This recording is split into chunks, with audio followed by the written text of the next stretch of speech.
So in a previous video, I was explaining to you about how as chiropractors we work through the spine to remove interference in the nervous system and how it's your spinal cord running through here with the information going through the nerve roots going out to your entire body. So when we find parts of the spine that are not moving properly, what do we do about it? We do something called an adjustment. And a lot of people ask chiropractors, what is an adjustment? The basic goal behind any adjustment is to get the motion going through that joint again, whichever part we found that doesn't move properly. We get the movement going through that joint again to keep that joint healthy, because in order for a joint to get proper nourishment, it has to be moving.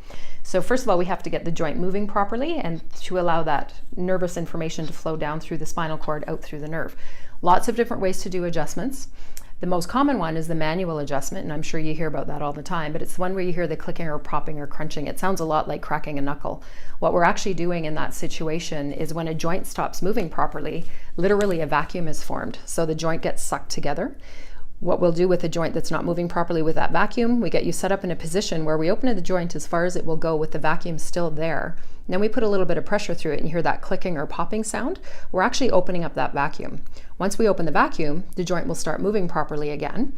Depending on how long that vacuum has been there though, quite often the joint will just lock up again. So that's why as chiropractors, sometimes it can take a few adjustments to really get that joint moving properly. Every time we move it, it'll move that much longer. So super important that you do follow up with any recommendations on further care.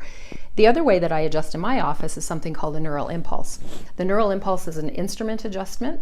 And what it is, it's almost like a little jackhammer that I use, and what it does is you don't get that clicking or popping sound with it, which is great because some people just do not like that, and we're not going to do something to you that you don't like. But what we're doing with that impulse adjustment is we're literally moving the joint just a few millimeters, and what it does is it sends an information up to the brain to basically reset that area. So it involves the muscle sensors and the Golgi tendon organs and everything around that joint. So it basically resets that joint.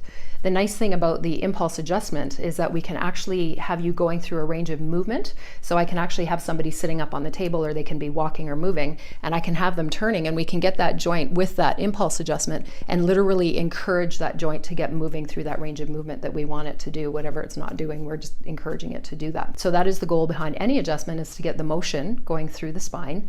And again, you need the motion to go through a joint in order for the joint to be healthy. Otherwise it does leave it prone to arthritis. And that is what an adjustment is about. They're very painless, and it's all about movement and taking pressure off of the nervous system to allow your body to do what it's supposed to do.